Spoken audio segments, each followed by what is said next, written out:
नमस्कार मित्रांनो, welcome to S class education. तर आता आपण पाहणार आहोत की उपयोजित लेखनामध्ये लास्ट मोमेंटला काय करायचं आहे.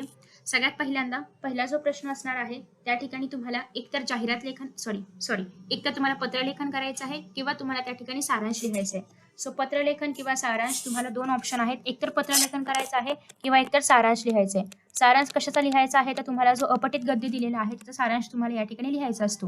हे दोघंही तुम्हाला 6 गुणांसाठी आहे. तुम्ही कोणतंही लिहू शकता. आय थिंक की सारांश लवकर होतो म्हणजे थोडंसंच लिहावं लागतो आणि पटकन होतो. वेळ याच्यामध्ये जास्त जात नाही. पत्रलेखन थोडंसं मोठं लिहावं लागतं. बट सारांश तुम्हाला फक्त 1/3 एवढंच लिहायचं असतो ॲक्च्युअल उत्तराचा. त्याच्यामुळे हा थोडक्यात इझी पडेल असं मला वाटते. बट अगेन तुम्ही ज्याची तयारी केली असेल तेच तुम्ही करायचं आहे.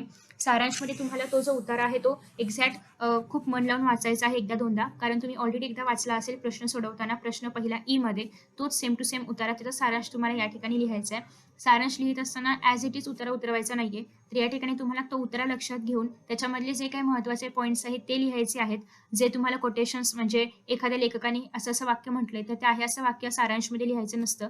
कारण सारांशमध्ये तुम्हाला जे समजलंय ते तुम्ही लिहिणार आहात. सो दॅट्स वाय आहे अशी वाक्य नाही लिहायची आहेत. अगेन काही जण असं करतात की पहिली 2 वाक्य, मधली 2 वाक्य, शेवटची 2 वाक्य असंही नाही करायचंय. ते एक्झामिनरच्या पटकन लक्षात येतं आणि तुम्हाला त्या ठिकाणी मार्क्स नाही मिळणार. सो तुम्हाला जर आउट ऑफ मार्क्स पाहिजे असतील, शक्यतो या ठिकाणी आउट ऑफ मिळत नाहीत, 5.5 वगैरे मिळतात. बट तेवढे जरी मार्क्स हवे असतील तरीही तुम्हाला सगळ्यात पहिल्यांदा सारांशला टायटल द्यावं लागेल. ओके, टायटलचा विचार तुम्हाला सारांशच्या हेल्पनेच करायचा आहे. त्याच्यामध्ये जे सांगितलं असेल ते टायटलमध्ये आलं पाहिजे. जर जास्त विचार करूनही टायटल नाही आठवलं तरी त्यातला तुम्ही जो मेन शब्द असेल किंवा तो तो जो उतारा आहे तो मेन एखाद्या पुस्तकावरती वॉटेवर ज्याच्यावरही लिहिलेला असेल ते तुम्हाला तो मेन शब्द लिहिला तरी पण टायटल म्हणून चालू शकतं. बट शक्यतो अप्रोप्रिएट टायटल त्या ठिकाणी द्यायचं आहे. टायटलला पण मार्क्स असतात. नेक्स्ट आहे जर तुम्ही सारांश खूप मोठा लिहिला तरी पण तुमचे मार्क्स कट होऊ शकतात. सो बेसिकली सारांश लईत लय 5 ते 8 किंवा 5 ते 7 ओळींमध्येच संपवायचा आहे. त्याच्यापेक्षा मोठा नसायला पाहिजे. शब्द 1/3 असले पाहिजेत. अगदी काउंट नाही करायचे बट तुम्हाला अंदाजे कळेलच की शब्द केवढे असायला पाहिजेत. सारांश लिहिताना उत्तर वाचत असतानाच त्या ठिकाणी जे महत्त्वाच्या ओळी असतील त्याला अंडरलाईन करायला विसरू नका जेणेकरून तुम्हाला सारांश लिहिताना हेल्प होईल. दुसरी गोष्ट अशी आहे की त्या ठिकाणी जर एखादा वाक्प्रचार, म्हण वगैरे असल्या काही वापरलं असेल उतार्यामध्ये तर ते तुम्हाला आहे असं कॉपी नाही करायचंय. ते तुम्ही स्किप देखील करू शकता. तेवढाच तुमचा उतारा किंवा सारांश छोटा होईल. ओके, सो या झाल्या टिप्स सारांशबद्दल. जर तुम्ही पत्र लिहिणार असाल तर इट इज हायली रिक्वेस्टेड की तुम्ही पत्राचा फॉर्मॅट बघा आधी आणि मगच तुम्ही पत्र लिहायचं की नाही हे डिसाईड करा. जर तुम्हाला फॉर्मॅट माहिती असेल तर वेल अँड गुड, तुम्ही पत्र नक्कीच लिहू शकता. पत्र लेखनामध्ये तुम्हाला सगळ्यात पहिल्यांदा तर औपचारिक लिहायचे की अनौपचारिक लिहायचे, कारण यामध्ये पण 2 ऑप्शन असतात, एकतर औपचारिक आणि एकतर अनौपचारिक. तुम्हाला ते आधी ठरवायचं आहे की पत्र लेखनामध्ये तुम्हाला कोणतं पत्र लिहायचंय. ओके, अनौपचारिक म्हणजे जे कौटुंबिक पत्र येतं भावाला, काकाला, मामाला, त्याला ते जर पत्र असेल ते तुम्ही अनौपचारिक म्हणणार आहात. आणि औपचारिक म्हणजे एखादे व्यवस्थापक आहेत, मॅनेजर आहेत किंवा शिक्षक आहेत, मुख्याध्यापक आहेत, व्हॉटेवर यांना जर पत्र लिहायचं असेल तर ते असणार आहे औपचारिक पत्र. आय नो की व्हिडिओ फास्ट होतोय बट सध्या फास्ट व्हिडिओ करणं गरजेचं आहे. नेक्स्ट तुम्ही यामध्ये औपचारिक पत्रामध्ये काय करणार आहात आणि अनौपचारिकमध्ये काय करणार आहात हे आपण थोडक्यात पाहूया स्वरूप. सगळ्यात पहिल्यांदा दिनांक लिहायचाच आहे. दिनांक कोणतंही लिहा, फक्त फ्युचरमधलं लिहा, पास्टमध्ये लिहू नका. प्रतिमध्ये लिहायचं आहे की तुम्ही ज्यांना पत्र लिहिताय ते, आणि हे प्रतिमाननीय हे तुम्हाला कशामध्ये लिहायचं आहे, फक्त औपचारिक मध्ये लिहायचं आहे. अनौपचारिकमध्ये आपण प्रतिमाननीय लिहित नाही. फक्त तुम्हाला प्रतिमध्ये जे तुमचे काका मामा आत्या जे असतील ते फक्त प्रति लिहायचे. माननीय वगैरे तुम्ही अनौपचारिकमध्ये लिहित नाही. फक्त तुम्हाला प्रति लिहायचे. प्रति जे पण असतील ते भाऊ बहीण वॉटेवर ते तुम्हाला लिहायचं आहे. खाली तुम्हाला प्रति लिहिल्यानंतर सप्रेम नमस्कार, साष्टांग नमस्कार, विनंती विशेष हा मायना लिहिणं पण गरजेचं आहे. विषय तुम्ही अगेन औपचारिकमध्ये लिहिणार आहात, अनौपचारिकमध्ये विषय लिहायचा नसतो. महोदय हा शब्द पण तुम्ही औपचारिकसाठी वापरणार आहात, अनौपचारिकमध्ये हे लिहायचं नसतं. बाकी मुख्य मजकूर तुम्हाला लिहायचा आहे. या ठिकाणी प्रत्येकाला मार्क्स आहेत. दिनांकापासून ते शेवटी पत्तापर्यंत सगळ्याला मार्क्स आहेत. सो यामधला एकही पॉईंट स्किप होता कामा नये. अगेन अनौपचारिकमध्ये विषयाला पण मार्क्स असतात. बऱ्याचदा विषय लिहायचा राहून जातो तर असं अजिबात करायचं नाहीये. अगदी महोदय लिहिणं याला देखील मार्क्स असतात. त्यासोबतच खाली आपले जे काही असेल ते म्हणजे आज्ञाधारक असेल किंवा जर अनौपचारिक लिहित असाल तर तुमचे जे पण असेल ते तुम्हाला खाली या ठिकाणी मेन्शन करायचं आहे. अगेन नाव तुम्हाला पत्रामध्ये म्हणजे प्रश्नामध्ये लिहून दिलं जातं तेच तुम्हाला वापरायचं आहे. जर नाव दिलं नसेल तर तुम्ही काल्पनिक किंवा अबक असंही काही लिहू शकता. शक्यतो स्वतःचं नाव अजिबात त्या ठिकाणी कुठेही डिस्क्लोज करायचं नाहीये. नेक्स्ट आहे ते म्हणजे पत्ता लिहायचा आहे. तुमचा पत्ता लिहायचा कारण तुम्ही पत्र पाठवताय. सो तुमच्या नावाखाली तुमचा पत्ता या ठिकाणी तुमचा म्हणजे तुमचा ओरिजिनल पत्ता नाही लिहायचा आहे. जे पेपरमध्ये असेल तो पत्ता तुम्हाला या ठिकाणी लिहायचा आहे किंवा नसेल तर काही मनाने इमॅजिनरी पत्ता तुम्ही या ठिकाणी लिहू शकता. ओके, सो हे झालं पत्राबद्दल. अगेन याच्यामधले सगळे महत्त्वाचे पॉईंट्स लिहायचेच आहेत आणि तुम्हाला या ठिकाणी ईमेल लिहायचा आहे, पत्त्याच्या शेवटी ईमेल लिहायला विसरायचं नाहीये, किंवा तुम्ही नावाच्या शेवटी या ठिकाणी ईमेल लिहू शकता. अगेन औपचारिक असो अनौपचारिक असो ईमेल लिहायचे, कारण ईमेल असल्यामुळे आपण या ठिकाणी पाकीट तयार करत नाहीये, नाहीतर प्रति आणि प्रेषकचं पाकीट तयार करावं लागतं. ते आपण तयार करत नाहीये, कारण ते आपल्या सिलेबसमध्ये नाहीये. सो या ठिकाणी तुम्हाला ईमेल लिहिणं मात्र कंपल्सरी आहे. पत्राच्या शेवटी नावाच्या नंतर म्हणजे तुमचं नाव या ठिकाणी येईल, आपली जे काही असेल ते नाव येईल, आणि मग पत्ता किंवा पत्त्यानंतर तुम्ही ईमेल पण लिहू शकता. अगेन तुम्हाला मजकूर हवा असेल तर तुम्ही व्हिडिओ रेफर करू शकता. ओके, व्हिडिओ रेफर करू शकता, किंवा मी एखादा त्याच व्हिडिओमधला स्क्रीनशॉट टेलिग्रामवरती तुम्हाला पाठवेन. पूर्ण व्हिडिओ पाहायची गरज नाहीये. सो तुम्ही मेक शुअर की टेलिग्रामचा ग्रुप जॉईन कराल. टेलिग्रामची लिंक तुम्हाला खाली डिस्क्रिप्शन बॉक्समध्ये पाहायला मिळेल. ओके, सो हे झालं पत्राबद्दल. फास्ट यासाठी चालली आहे कारण मला या ठिकाणी सगळे उपयोजित लेखांची शॉर्ट रिव्हिजन द्यायची आहे, की नेमकं तुम्ही काही विसरू नये यासाठी. तुम्हाला अशा पद्धतीने पत्राचा विषय दिला जाऊ शकतो. सो तुम्हाला सगळं मेन्शन करायचं आहे, कधी आहे तो प्रोग्राम, कुठल्या ठिकाणी आहे, काय प्रोग्राम आहे, पत्ता वगैरे सगळं सगळं सगळं मेन्शन करायचं आहे. यामधला एखादाही शब्द राहता कामा नये शिल्लक, सगळं तुम्हाला त्या ठिकाणी मेन्शन करायचं आहे. आफ्टर दॅट नेक्स्ट आहे, एकाच विषयावरती तुम्हाला औपचारिक आणि अनौपचारिक येणार आहे. सो ते तुम्हाला डिसाईड करायचं आहे की तुम्हाला कुठल्या लिहायचं आहे, औपचारिक की अनौपचारिक. शक्यतो तुम्ही अनौपचारिक जर ठरवलं नसेल आतापर्यंत काय लिहायचं, तर शक्यतो तुम्ही पत्रलेखनच करणार असाल तर अनौपचारिक घेऊ शकता. कारण औपचारिकमध्ये खूप चांगली म्हणण्यापेक्षा असं नाही म्हणू शकत चांगली मराठी, पण तुम्हाला थोडंसं चांगले शब्द वापरावे लागतील. अनौपचारिकमध्ये तुम्ही थोडेसे असे म्हणजे साधारणतः घरामध्ये वापरतात तसे शब्द वापरले तरीही चालू शकतात, बट औपचारिकमध्ये प्रॉपर शब्द आले पाहिजेत. अगेन ग्रॅमॅटिकल मिस्टेक्स अजिबात करू नका. आफ्टर दॅट नेक्स्ट आहे सारांश लेखन. ऑलरेडी सांगितलेलं आहे, परिच्छेद वाचायचा आहे, 1/3च लिहिला गेला पाहिजे. फॉर एक्झाम्पल एवढा उतारा असेल तर फक्त एवढाच सारांश आला पाहिजे. नेक्स्ट आहे जाहिरात लेखन. जाहिरात लेखनामध्ये कलरफुल पेन वापरायचे नाहीयेत. आता जस्ट मी एक कमेंट वाचली की त्या ठिकाणी विचारलं होतं की कलरफुल पेन वापरायचे का, तर नाही, असलं अजिबात अलाउड नाहीये. फक्त तुम्ही बॉल पेन वापरू शकता. अगेन जेल पेन असेल तर शक्यतो आय वुड सजेस्ट की जेल पेन नका वापरू, कंपल्सरी नाहीये बट नका वापरू. बॉल पेन मध्ये इधर ब्ल्यू वापरायचं आहे किंवा और तुम्हाला या ठिकाणी ब्लॅक पेन वापरायचं आहे. इतर कुठलेही कलरफुल पेन वापरायचे नाहीयेत.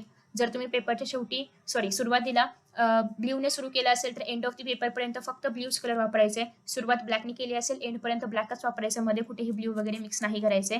एकच पेनाने लिहायचे सगळं जे लिहाल ते. अगेन जाहिरात लेखनामध्ये पेन्सिलचा वापर जास्त करू नका, कारण पेन्सिल तशीही तुम्हाला अलाउड नाहीये. फक्त काही ठिकाणी तुम्ही पेन्सिलचा वापर करू शकता. फॉर एक्झाम्पल जसं की मी तुम्हाला सांगितलं होतं, अचूक शब्द वगैरे तुम्ही जेव्हा लिहिणार आहात त्या ब्रॅकेटमधून बाहेर काढून, तर तेव्हा तो लिहिल्यानंतर जस्ट त्याला हायलाइट करण्यासाठी तुम्ही पेन्सिलचा वापर करू शकता, बट बाकी कुठेही पेन्सिलचा वापर करायचा नाहीये. इव्हन तुम्हाला वेब डायग्राम काढताना पण पेन्सिलचा वापर न करता पेननीच ते डायग्राम काढायचे आहेत. त्यासाठीची ट्रिक मी ऑलरेडी तुम्हाला सांगितलेली आहे आणि होप सो की तुम्ही तो व्हिडिओ पाहिला असेल. सो आता या ठिकाणी तुम्ही जर पाहिलं तर जाहिरात लेखनामध्ये काय काय आलं पाहिजे. एक तर जाहिरात तुम्ही कमीत कमी शब्दांमध्ये करणार आहात. या ठिकाणी पेनानेच लिहायचे आहे, पेन्सिलचा वापर करायचा नाहीये, स्पष्ट सांगितलेलं आहे. अगेन जाहिरात लेखन करत असताना चित्र काढण्याची आवश्यकता नाहीये, म्हणजे कंपल्सरी नाहीये चित्र काढणं. पण तुम्हाला जर एखादं साधं सोपं चित्र येत असेल तर तुम्ही ते पेनाने काढायचं आहे, पेन्सिलने नाही. अगेन हा ड्रॉइंगचा पेपर नाहीये, कारण बरेच जण चित्र काढण्यामध्ये खूप वेळ लावतात, तर असं अजिबात करायचं नाहीये. एकदम पटकन 1 मिनिटात, 1 सेकंदात, 5 सेकंदात जर चित्र होणार असेल तरच ते ड्रॉ करायचं आहे. फॉर एक्झाम्पल एखाद्या लायब्ररीची किंवा पुस्तकालयाची किंवा बुक स्टोअरची ॲडव्हर्टाइजमेंट आहे, तर त्या ठिकाणी तुम्ही इझिली एखादं पुस्तक वगैरे ड्रॉ करू शकता. आईस्क्रीम सेंटरची ॲडव्हर्टाइजमेंट असेल तर एखादा आईस्क्रीम ड्रॉ करू शकता पटकन, पण झटपट होणार असेल तर ड्रॉ करायचे. अगेन या ठिकाणी पण तुम्हाला ड्रॉइंगसाठी देखील कलर पेन नाही वापरायचे, पेन्सिलही नाही वापरायचे. जे काही करायचं ते फक्त आणि फक्त पेनाने करायचे. ओके, जाहिरात तुम्हाला 5 गुणांसाठी आहे. सो 5 गुणांमध्ये सगळ्यात पहिल्यांदा तुम्हाला बॉर्डर ड्रॉ करायची आहे, आणि याच्या आतमध्ये जे काही त्या दुकानाचं नाव असेल ते सुरुवातीला लिहायचं, दुकान किंवा जे पण असेल ते लिहायचंय. जो मेन मथळा असेल किंवा टायटल असेल ते तुम्हाला या ठिकाणी द्यायचंय. चित्र वगैरे काही काढणार असालच तर या ठिकाणी थोडीशी जागा ठेवायची आहे. इथे मी थोडक्यात एक पॅटर्न सांगते, तो तुम्ही फॉलो करू शकता. या ठिकाणी तुम्हाला जी काही जाहिरात असेल त्या जाहिरातीच्या अनुषंगाने जे काही वैशिष्ट्य आहेत ते तुम्हाला या ठिकाणी लिहायचे आहेत. मग आमची वैशिष्ट्य किंवा आमच्याकडे हे उपलब्ध आहे हे सगळं तुम्ही या ठिकाणी मेन्शन करणार आहात. फॉर एक्झाम्पल आईस्क्रीमची जाहिरात असेल तर तुम्हाला या ठिकाणी या दुकानाचं नाव लिहायचंय, गारवा वगैरे वॉटेवर नाव तुम्ही देऊ शकता त्या आईस्क्रीम पार्लरला. नाव दिलं असेल त्यांनी तर मग द्यायची गरज नाहीये, नसेल दिलं तर एक चांगलं सुटेबल नाव असं तुम्हाला या ठिकाणी सुचवून लिहायचं आहे. नेक्स्ट आहे डायग्राम. इथे तुम्ही डायग्राम नाही, चित्र तुम्ही या ठिकाणी ड्रॉ करू शकता. मग आईस्क्रीममध्ये काय येतं, बटरस्कॉच 10 रुपये, जे पण असेल चॉकलेट 20 रुपये, ते तुम्हाला या ठिकाणी मेन्शन करायचं आहे. नेक्स्ट आहे इथे जी ऑफर असेल ती तुम्हाला ठळक अक्षरामध्ये त्याला छान असं डायग्राम पेनाने ड्रॉ करून लिहायचं आहे. डायग्राम म्हणजे एक बॉर्डर वगैरे जे असेल ते ड्रॉ करून लिहायचं आहे. खाली त्या दुकानाचा ईमेल आयडी असला पाहिजे, दुकानाची वेबसाईट असेल तर उत्तम ते असलं पाहिजे. दुकानामध्ये म्हणजे कधीपासून कधीपर्यंत ऑफर आहे ते पाहिजे. दुकानाची वेळ काय आहे, सकाळी 10 ते 5 कधी दुकान चालू राहणार आहे ते पाहिजे. अगेन तुम्हाला त्या जाहिरातीला अनुसरून एखादी कविता, एखादी चारोळी जर सुचली तर लिहायची आहे. अगेन त्याच्यामध्ये जास्त टाईमपास नाही करायचंय. सुचलं तर लिहायचंय, नाही तर तुम्ही ते स्किपही करू शकता, नो प्रॉब्लेम. नेक्स्ट तुम्हाला खाली त्या दुकानाचा पत्ता लिहायचा आहे, कारण ग्राहक कुठे येणार मग. सो दॅट्स वाय पत्ता लिहायचा आहे. सो या सगळ्या मेन गोष्टी त्याच्यामध्ये आल्याच पाहिजेत. दुकानदाराचा मोबाईल नंबर असेल तर तो मेन्शन करायचा आहे, पण पूर्ण मोबाईल नंबर नाही लिहायचा आहे. 931234 पुढे एक्स ड्रॉ करायचे, कारण तुम्हाला पूर्ण मोबाईल नंबर नाही लिहायचा आहे. सो तुम्ही पुढे फुल्या काढू शकता. तर हे झालं जाहिरातीचा नमुना. अशाच पद्धतीने जाहिरात लिहायची आहे. पूर्ण पेनाचा वापर करायचा, पेन्सिलचा वापर कुठेही करायचा नाहीये. फक्त तुम्हाला हवं असेल तर तुम्ही बॉर्डरला म्हणजे बॉर्डर करून घ्यायला पेन्सिल वापरू शकता.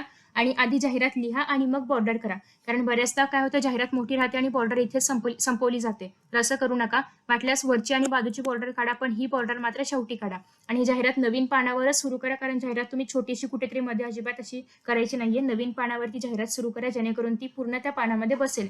भलेही तुमचं आधीचं पान अर्ध राहिलं असलं तरी पण जाहिरात ही नवीन पानावरच सुरू करा. ओके, कारण मग परत जागा पुरत नाही वगैरे अशा बऱ्याचशा गोष्टी येतात.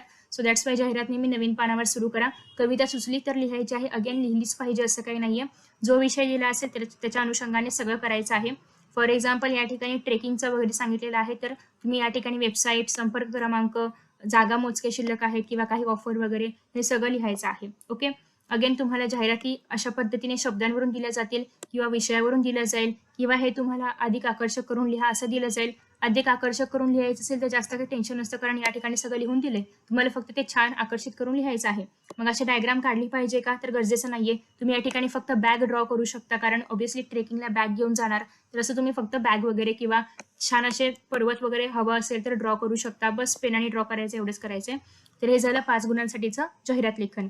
अगेन तुम्हाला या प्रश्नामध्ये जाहिरात, कथा किंवा बातमी हे 3 पर्याय आहेत. तुम्ही यापैकी कोणतेही 2 निवडायचे आहेत. प्रत्येक 5 गुणांसाठीच आहे. सो इधर तुम्ही जाहिरात बातमी लिहा किंवा बातमी कथा लिहा किंवा जाहिरात कथा लिहा, काही लिहा. पण उपयोजित लेखनामध्ये 3ही लिहायचंय मला, असे अजिबात करू नका, कारण तेवढा वेळ नसतो आपल्याकडे. ओके, सो 2 सांगितले तर 2च लिहायचे, कारण तुम्हाला मार्क दोघांनाच मिळणार आहेत. ओके, अगेन याच्यामध्ये खाडाखोड जास्त करू नका, कारण मार्क्स खूप जातात. बातमी लेखन लिहिणार असाल तर आय वुड सजेस्ट की तुम्ही जर अजून डिसाईड नसेल केलं काय लिहायचं, तर जाहिरात आणि कथा तुम्ही घेऊ शकता. पण बातमीची तयारी केली असेल तरच बातमी लेखन घ्यायचं आहे, कारण बातमी लेखनामध्ये विषय लिहिणं, ते संक्षिप्त रूपामध्ये लिहिणं आणि प्रॉपर लँग्वेज वापरणं याला खूप महत्त्व असतं. ओके, सो बातमीमध्ये सगळं आलं पाहिजे, की बातमी कशी घडली, कुठे घडली, कधी घडली, केव्हा घडली, नेमकं काय त्याच्यामध्ये घडलं होतं, कोण प्रमुख, जर चांगली बातमी असेल म्हणजे उद्घाटनाची वगैरे असेल तर कोण प्रमुख पाहुणे आले होते का, हे सगळं तुम्हाला त्या ठिकाणी लिहिता आलं पाहिजे. अगेन बातमीमध्ये तुम्हाला असं नाही लिहायचं की मी तिथे होतो किंवा मी असं पाहिलं नाही, स्वतःचा उल्लेख करायचा नाहीये. बातमी तटस्थ असली पाहिजे आणि अजिबात आपलं मत त्या ठिकाणी व्यक्त नाही करायचंय. जे काही तुम्हाला पेपरमध्ये सांगितलंय त्याच्या अनुसारच बातमी लिहायची आहे. ओके, सगळ्यात पहिल्यांदा तर बातमीचं शीर्षक असलं पाहिजे तुम्हाला. अगेन याला पण तुम्ही छानसा बॉक्स करू शकता, नो प्रॉब्लेम. पेन्सिलने करू शकता, याला तुम्ही पेन्सिलने केलं तर चालेल. बट बॉक्स यासाठी करायचंय की ते छान दिसावं. ओके, सो हवं तर पेनानेही करू शकता, पण आधी लिहा आणि मग बॉक्स करा. सो शीर्षक द्यायचं आहे, हे खूप महत्वाचं आहे. तुम्हाला मे बी शीर्षक दिलं जाऊ शकतं जर शीर्षकावरून बातमी तयार करायची असेल तर. जर शीर्षकावरून बातमी तयार करा असं नसेल तर शीर्षक मात्र तुम्हाला स्वतःला तयार करून लिहावं लागेल. ओके, अगेन शीर्षक छोटं असलं पाहिजे, खूप मोठं नसायला पाहिजे. नेक्स्ट आहे दिनांक, स्थळ, हे सगळं तुम्हाला त्या ठिकाणी मेन्शन करायचं आहे, कारण बातमी कुठे घडली, कधी घडली हे सगळं खूप महत्वाचं असतं. दिनांक लिहिताना जर तुम्हाला दिली असेल दिनांक तर ती मेन्शन करायची, किंवा पर्यावरण दिन असेल तर यू शुड नो की पर्यावरण दिन हा 5 तारखेला येतो. सो बातमी नंतर घडणार म्हणजे बातमी आपण नंतर लिहितो. सो 6 जून असंच त्या ठिकाणी आलं पाहिजे. ओके, आफ्टर दॅट नेक्स्ट आहे ती म्हणजे बातमी घडून गेली आहे. सो नेहमी भूतकाळच वापरायचा, कुठेही तुम्हाला त्या ठिकाणी वर्तमान काळ, भविष्यकाळ वापरता येणार नाही, कारण बातमी घडलेली आहे. Okay, so that's why it should be in the past tense. After that next आहे, तुम्ही त्या ठिकाणी बातमी लिहित असताना कुठेही असे शब्द नाही वापरायचे की ज्याच्यामुळे जनभावना वगैरे दुखावल्या जातील, हे नाही करायचे. नेक्स्ट आहे, बातमी लिहिताना सगळ्यात आधी तुम्हाला कशाबद्दल लिहिताय हे नमूद करायचंय, की प्रमुख पाहुण्यांबद्दल लिहिताय, की त्यांनी काय सांगितलं, किंवा तो कार्यक्रम कसा होता. सो ज्याबद्दल लिहिणार आहात त्यानुसार तुम्हाला त्या ठिकाणी पॅरेग्राफ मेन्शन करायचा आहे. ओके, सो हे झालं बातमीबद्दल. अगेन बातमी तुम्हाला या ठिकाणी कशा फॉर्मॅटमध्ये येऊ शकते, तर एकतर याच्यावरती बातमी एक मिनिट, हे कसं वर जात नाहीये, वरजा हा. तर तुम्हाला अशा पद्धतीने बातमी तयार करायची आहे. त्यासोबतच तुम्हाला इथे सगळं दिनांक वगैरे सगळं पाहायला मिळते. हा कार्यक्रम 15 जानेवारीला संपला होता आणि बातमी 16ला लिहिली आहे. सो हे नक्की लक्षात ठेवायचे की कार्यक्रम संपल्यानंतर दुसऱ्या दिवशीची बातमी असते. सो तारीख ही त्या दिवशी नंतरचीच टाकली गेली पाहिजे. ओके, नेक्स्ट आहे तुम्हाला अशा पद्धतीने टायटल दिलं जाऊ शकतं आणि तुम्हाला याच्यावरती बातमी लिहायची आहे. अगेन समारंभ जर 30 जानेवारीला असेल तर बातमी 31 ची असली पाहिजे. समारंभ जर 28 फेब्रुवारीचा असेल तर चुकून हे 29 फेब्रुवारी लिहायचं नाही, कारण 2022 मध्ये 29 फेब्रुवारी येत नाही. ओके, हे तुम्हाला आय थिंक की कॉमन सेन्स माहिती असेलच, बट तरीही घाई गडबडीमध्ये असं होऊ शकतं, सो लक्षात ठेवा हे. फेब्रुवारी महिना शक्यतो आला तर 29 कुठेच वापरू नका, मे बी ते लीप इयर असो नसो, व्हॉटेव्हर जे पण असेल ते. ओके, आफ्टर दॅट नेक्स्ट आहे हा विषय आहे. तुम्हाला या ठिकाणी स्वतःहून टायटल निवडायचं आहे, म्हणजे तयार करायचं आहे. अगेन तारखा वगैरे तयार करायच्या आहेत आणि मग तुम्हाला हे लिहायचं आहे. नेक्स्ट आहे कथालेखन. सोपं आहे तसं पाहायला गेलं तर, पण सगळ्यात महत्त्वाचं आहे तुम्हाला कथेला शीर्षक देणं कंपल्सरी आहे. शीर्षक दिलंच गेलं पाहिजे आणि शक्यतो तात्पर्य द्या, कारण तात्पर्याला पण मार्क्स दिले जातात. सो दॅट्स वाय या ठिकाणी लिहिलंय की तात्पर्य लिहिण्याची आवश्यकता नाही, बट आय वुड सजेस्ट की तुम्ही तात्पर्य नक्की द्या, कारण तसंही तुम्ही एवढी मोठी कथा लिहिलेली आहे, शीर्षकही दिले, तर एक तात्पर्य लिहायला काय जाते. सो त्याच्यामुळे तात्पर्यही नक्की लिहा. अगेन असं काही नाही की तुम्ही कंपल्सरी नाहीच लिहायचं, पण तुम्ही लिहिलं तर तेवढं चांगलं होईल की तुम्हाला त्या ठिकाणी त्या कथेमधून काय सांगायचंय हे पण पुढच्या परीक्षकाला कळेल. सो दॅट्स वाय तुम्ही इम्प्रेशनसाठी लिहू शकता तात्पर्य. अगेन तुम्हाला कथा लिहित असताना कथा पण भूतकाळामध्येच लिहायची आहे. सोबतच कथा लिहित असताना तुम्ही जे काही कॅरेक्टर्स वगैरे वापरणार असाल ते शेवटपर्यंत मेंटेन ठेवायचे आहेत. कथा पण 5 गुणांसाठी आहे. सो 1.5 पान कथा पुरेशी होते. अगेन या ठिकाणी कथेला तुम्ही शीर्षक दिल्यानंतर शीर्षकाला एक छानसा पेन्सिलने बॉक्स करू शकता. पेनाने केला तरी पण चालेल. शीर्षकमध्ये तुम्हाला असं नाही की प्रत्येक वेळी म्हणच पाहिजे किंवा सुविचारच पाहिजे किंवा काहीतरी असंच पाहिजे, असं काही नाही. साधं सिंपल शीर्षक दिलं तरी पण काहीच प्रॉब्लेम नाहीये. फक्त शीर्षक मात्र नक्की द्या. अगेन तुम्ही जेव्हा कथा लिहिणार असाल तेव्हा त्याला एक छान असा क्रम असावा, किंवा आधी काहीतरी झालंय मग परत काहीतरी झालंय असं कन्फ्युजन नसावं कथेमध्ये. कथा संक्षिप्त असावी, खूप मोठी पण नसावी आणि महत्वाची असावी. त्याच्यामध्ये आपण बऱ्याचदा चटणी मसाला वगैरे लावतो, तर असं काही करायचं नाहीये. कथा ही म्हणजे लावू शकतो आपण थोडंसं चटणी मसाला, बट ती परीक्षकांचा त्याच्यामध्ये जास्त वेळ जाणार नाही आणि त्याला पटकन कळेल अशी ती असायला पाहिजे. आफ्टर दॅट नेक्स्ट आहे तुम्हाला जो काही प्रसंग दिला असेल प्रश्नपत्रिकेमध्ये त्याला अनुसरूनच कथा लिहायची आहे. मग तुम्हाला कथा काही शब्दांवरून येऊ शकते, किंवा त्याचा पहिला भाग दिला असेल कथेचा आणि तुम्हाला शेवट करायचा असेल, किंवा मधला भाग दिला असेल तुम्हाला पहिला आणि शेवटचा भाग लिहायचा आहे, तर अशा पद्धतीने हे कथालेखन येऊ शकतं. सध्या तुम्हाला जर थोडासा वेळ असेल तर तुम्ही कथालेखनाचे काही नमुने वाचू शकता. मीही अपलोड केलाय, मीही व्हिडिओ अपलोड केलाय, तुम्ही त्याच्यामधलेही काही एक्झाम्पल्स पाहू शकता. सो तुम्हाला मुद्द्यांवरूनही कथालेखन येऊ शकतं. आय थिंक की हे सगळ्यात सोपं आहे, कारण तुम्हाला मुद्दे ऑलरेडी दिलेले असतात आणि तुम्हाला फक्त ते एक्सपांड करायचे असतात. ओके, सो मुद्द्यांवरूनही कथालेखन येऊ शकतं. आफ्टर दॅट नेक्स्ट तुम्हाला या ठिकाणी एक नमुना पाहायला मिळतोय. तर तुम्हाला अशा पद्धतीने कथा पूर्ण करताना मात्र हा भाग लिहायचा नाहीये. कथा इथूनच तुम्हाला उत्तरपत्रिकेमध्ये लिहायची आहे. बऱ्याचदा हा भागही लिहिला जातो, तर असं अजिबात करायचं नाहीये. कथा तुम्हाला इथूनच सुरू करायची आहे आणि जे तुम्हाला लिहायचं तेच फक्त तुम्ही उत्तरपत्रिकेमध्ये लिहिणार आहात. अगेन शेवट जर त्यांनी दिला असेल तर तुम्हाला फक्त पहिला आणि मधला लिहायचा आहे, बाकी शेवटचा लिहायची काहीच गरज नाहीये. मधला दिला असेल तर तुम्हाला फक्त पहिला, शक्यतो मधलं देतच नाहीत, सो त्याचा विषयच नाहीये. मुद्दे दिले असतील तरी पण मुद्दे लिहायची गरज नाहीये, किंवा असं नाही की प्रत्येक मुद्दा आलाच पाहिजे किंवा तुम्ही प्रत्येक मुद्दा हायलाइटच केला पाहिजे असं नाहीये. त्या मुद्द्यानुसार तुम्हाला फक्त कथा लिहायची आहे. ओके, सो याच्या व्यतिरिक्त काही प्रश्न असतील तर तुम्ही कमेंट बॉक्समध्ये मेन्शन करू शकता.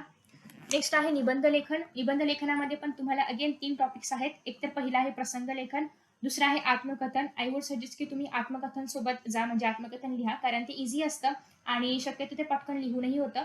आणि तिसरं आहे ते म्हणजे वैचारिक. तिघांनाही 8 गुण आहेत. तिघांपैकी कोणतंही एकच लिहायचं आहे. तुम्ही ज्याची प्रॅक्टिस केली असेल तुम्ही ते लिहू शकता. अजूनही प्रॅक्टिस केली नसेल किंवा ठरवलं नसेल तर तुम्ही आत्मकथन लिहा. ते सोपं असतं या तिघांपेक्षाही, म्हणजे या दोघांपेक्षा जे 2 आहेत प्रसंग लेखन आणि वैचारिक त्यापेक्षा सोपं असतं. प्रसंग लेखनामध्ये तुम्हाला जो टॉपिक दिला असेल तो तुम्हाला आधी व्हिज्युअलाइज करावा लागेल की हा तो प्रसंग चाललाय, मी त्या ठिकाणी आहे आणि ते असं असं घडतंय. ओके, आणि मग तुम्हाला ते लिहायचं आहे. अगेन प्रसंग लिहित असताना तुम्हाला त्या पूर्ण प्रसंगाचा विचार करायचा आहे. प्रसंग घडून गेलाय, सो त्याच्यामुळे तो भूतकाळामध्ये असायला हवा. नेक्स्ट आहे तुम्हाला तो प्रसंग असा लिहिता आला पाहिजे की जे कोणी चेक करणार असतील पेपर त्यांच्या डोळ्यासमोर तो प्रसंग उभा राहील. ओके, सो त्याच्यामध्ये तुम्हाला अनेक गोष्टी समावेश करायचे असतील. जे तुम्हाला मुद्दे दिले असतील त्यामधल्या सगळ्या गोष्टी तुम्हाला त्याच्यामध्ये ऍड कराव्या लागतील. आणि 8 गुणांसाठी आहे, सो मोठा लिहायचा आहे. साधारणतः 2 पानं तर पूर्ण भरली पाहिजेत आणि तिसऱ्या पानामध्ये थोडंसं येईल असं तुम्हाला या ठिकाणी लिहायचं आहे. ओके, आफ्टर दॅट नेक्स्ट आहे, याच्यामध्ये तुम्ही भाषा खूप सोपी वापरणार आहात, खूप अवघड भाषा नाही वापरायची आहे. आणि शक्यतो जेवढं तुम्हाला जास्त चांगल्या पद्धतीने समोरच्याला व्हिज्युअलाइज करून देता येईल लिखाणामधून तेवढं जास्त चांगलं लिहायचं आहे. आत्मकथन थोडंसं इझी आहे, की तुम्हाला या ठिकाणी ती वस्तू किंवा जे काही असेल तुम्हाला दिलेला विषय, तर तुम्ही स्वतः आहात असं अझ्युम करायचं आहे आणि लिहिताना ते मी आहे असं समजूनच लिहायचं आहे. सो हे नेहमी प्रथम पुरुषामध्ये असणार आहे, एकवचनामध्ये असणार आहे. सो दॅट्स वाय नेहमी या ठिकाणी मी, मला, माझ्यासाठी असा उपयोगच या ठिकाणी करायचा आहे. त्याला वगैरे असं करायचं नाहीये, तो आरसा आहे वगैरे असं नाही. जर आरसा मी आहे, तर ते मी आरसा आहे वगैरे अशीच स्टार्टिंग आली पाहिजे. अगेन आत्मकथन करत असताना सपोज की तुम्ही असं लिहिताय सुरुवातीला मी आरसा आहे, तर मीच्या आधी डबल तुम्हाला या ठिकाणी अवतरणचिन्ह द्यायचं आहे आणि सपोज की असं असं झालं आणि या ठिकाणी तुमचं आत्मकथन संपलं, तर तुम्हाला शेवटी पण 2 हे द्यायचे आहेत इन्व्हर्टेड कॉमा. हे यासाठी की तुमचं जे आत्मकथन आहे ते तुम्ही सांगताय. सो जेव्हा कोणी काहीतरी सांगतं, तेव्हा ते आपण अशा पद्धतीने लिहितो. सो दॅट्स वाय हे लिहिणं किंवा हे चिन्ह देणं कंपल्सरी आहे. अगेन याच्यामध्ये जे काही मुद्दे दिले जातील ते सगळे तुम्हाला इथे मेन्शन करायचे आहेत. लिखाण नेहमी प्रथम पुरुष एकवचनामध्येच करायचं आहे, कारण ते रिक्वायर्ड आहे. तुम्हाला या ठिकाणी डिपेंड की सजीव वस्तू असेल तर मनोगत येतं, निर्जीव वस्तू असेल तर आत्मकथन येतं. सो त्याप्रमाणे तुम्हाला ते लिहायचं आहे. ओके. सो अगेन हे पण थोडं मोठं असलं पाहिजे आणि मुद्द्याचं असलं पाहिजे. जास्त मुद्द्याच्या बाहेरचं नाही लिहायचंय. जे मुद्दे आहेत ते त्याच्यामध्ये ऍड झालेच पाहिजेत. शेवटचं आहे ते म्हणजे वैचारिक. वैचारिक निबंध हा थोडासा थोडासा अवघड असतो, पण तुम्ही जर व्यवस्थित तयारी केली असेल तर बेस्ट ऑफ लक, कारण हा निबंध खूप चांगला आहे. शक्यतो जास्त जर हा विषय निवडत नाही, सो तुम्ही निवडला तर एक वेगळा पेपर तुमचा आहे किंवा तुम्ही एक वेगळा काहीतरी करताय असं या ठिकाणी तयार होऊ शकता एक समज. सो वैचारिक खूप चांगला आहे, बट त्यासाठी तुम्हाला व्यवस्थित लिहिता आलं पाहिजे. वैचारिकमध्ये तुम्हाला चांगल्या गोष्टी पण मांडायच्या आहेत आणि त्याचे दुष्परिणाम पण मांडायचे आहेत, कारण आपण दोन्ही बद्दल विचार करतोय. ओके. सो सपोज की तुम्हाला या ठिकाणी सांगितलं असेल की सपोज प्लास्टिक बद्दल काही असेल की प्लास्टिक बंद केलं पाहिजे वगैरे, तर मग ते बंद करणं कसं चांगलं आहे आणि प्लास्टिक बंद केल्यानंतर चुकीचं काय होऊ शकतं आणि योग्य काय होऊ शकतं. सो ऑब्व्हियसली प्लास्टिक बंद केल्यानंतर नागरिकांची वगैरे थोडीशी गैरसोय होऊ शकते वगैरे, या सगळ्या गोष्टी पण तुम्हाला त्याच्यामध्ये मांडता आल्या पाहिजेत, कारण प्रत्येक गोष्ट बरोबर असेलच असं नाही. सो नाण्याच्या ज्याप्रमाणे 2 बाजू असतात, त्याप्रमाणे तुम्हाला हे दोन्ही पण मांडता आलं पाहिजे. अगेन तुम्हाला याच्यामध्ये म्हणींचा वापर करता आला पाहिजे, चांगले सुविचार तुम्हाला या ठिकाणी वापरता आले पाहिजेत. तुमचं लिखाण हे जास्त पण अलंकारिक नसायला पाहिजे, अगदी प्रत्येकाला समजेल असं असायला पाहिजे. याच्यामध्ये तुम्ही जे काही कुठे वाचलं असेल त्या विषयाच्या निगडीत तुम्ही ते पण या ठिकाणी मेन्शन करू शकता. आणि याच्यामध्ये सगळ्यात महत्त्वाचं आहे ते म्हणजे तुमची तार्किक बुद्धी. म्हणजे तुम्ही या ठिकाणी सगळं तर्कानुसार मांडणार आहात, की तुम्ही अगदी या ठिकाणी निरपेक्ष असणार आहात. तुम्ही योग्यच्या पण ह्याच्यामध्ये नाही आहात, पक्षामध्ये पण नाहीत आणि अयोग्यच्या पण पक्षामध्ये नाही आहात. तुम्हाला दोन्ही पण ॲडव्हांटेजेस, डिसएडव्हांटेजेस सगळं या ठिकाणी मांडावं लागेल. ओके. सो हे झालं वैचारिक निबंधाबद्दल. अगेन वैचारिक विषय खूप चांगला आहे, पण तुम्हाला त्याच्यामध्ये सगळं व्यवस्थित मांडता आलं पाहिजे, तरच तुम्ही हा विषय निवडायचा आहे. याला पण टायटल दिलं असेल तर वेल अँड गुड, नसेल तर तुम्हाला स्वतःचं टायटल द्यायचं आहे. शक्यतो टायटल याला दिलं जातं आणि मुद्दे पण दिले जातात. ते सगळे मुद्दे याच्यामध्ये आले पाहिजेत. ओके. सो होप सो की तुम्हाला हा व्हिडिओ आवडला असेल. थोडासा मोठा झाला, बट सगळ्याची रिव्हिजन आपण एकत्र केलेली आहे. कशामध्ये काय लिहिलं गेलं पाहिजे, काय तुम्ही लास्ट मोमेंटला लक्षात ठेवायचं आहे, हे सगळं याच्यामध्ये मी सांगितलेलं आहे. वैचारिकसाठी तुम्ही सध्या वेळ असेल तर थोडेसे करंट अफेअर्सवरचे टॉपिक किंवा जे ह्याच्यामध्ये काय असतं ते उपयोजित लेखनाचं पुस्तक आहे, त्याच्यामध्ये जे टॉपिक्स आहेत ते फक्त रीड करा, किंवा सगळ्यात महत्त्वाचं आहे क्वेश्चन बँकमध्ये टॉपिक्स तुम्ही नक्की रीड करा. म्हणजे उत्तर अगदी नाही रीड केली तरी पण चालतील, फक्त ॲटलिस्ट हे टॉपिक असू शकतात हे फक्त एकदा लक्षात ठेवा, जेणेकरून तुम्हाला थोडासा विचार केला की लगेच ते लिहिता येईल. ओके. अगेन तुम्हाला उपयोजित लेखनाला 1.5 तास तरी द्यायचाच आहे शेवटचा पेपरमधला.